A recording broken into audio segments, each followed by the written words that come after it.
Before we leave this famous valley, Valley of Kings, we want to talk about a very special individual who is mentioned in the book of Genesis. And it's from this individual we have what we call communion today. The very first communion was given to Abram by Melchizedek. Melchi, my king, Sedek, righteousness. My king is righteousness. And Melchizedek, king of Salem, brought out bread and wine.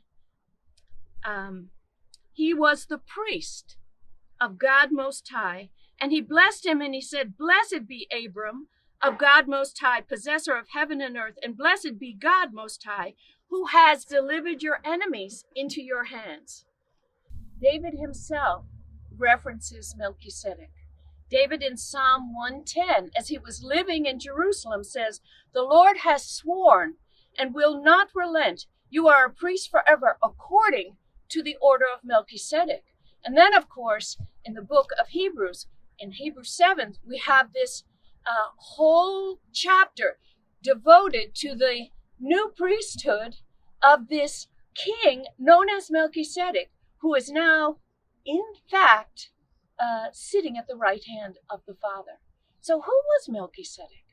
When the Lord walked on this earth, he came through this valley.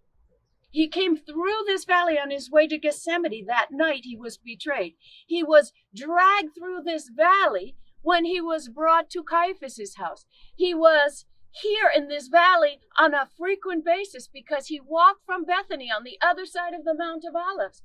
This was a very familiar place to the Lord. Was the first time he was here when he met Abram? When Abram came here, having had this tremendous victory? This is where we have the institution known as tithe. This one who presented him with the bread and the wine, Melchizedek, it was to him Abram paid the tithe. Certainly Melchizedek was a foreshadow of our King who has no beginning and no end. And today, because of the ultimate sacrifice, is sitting at the right hand of the Father. When we think of that time he gave that cup and that bread to his disciples, he made reference to this. He says, "But I say to you, I will not drink this fruit of the vine from now on until that day when I drink it new with you in my Father's kingdom." There will come a day that his foot will step on that Mount of Olives and everything will change. And Melchizedek will sit because he is the King of righteousness. And he is the one who gave us this precious communion. We are in covenant with him. Rediscover what that bread and that wine is really about.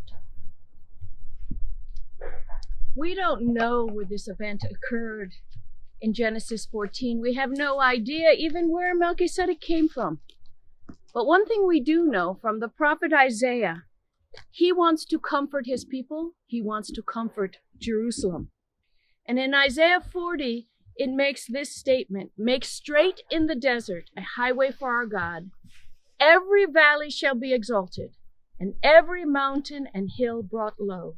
So as we walk through the Kidron Valley, the Valley of Kings, also known as Jehoshaphat, the Valley of Decision, and we think about these things that are so dear to us, Jerusalem, the commandment to do this in remembrance of me. All of this is going to change, and this valley in that day will be exalted.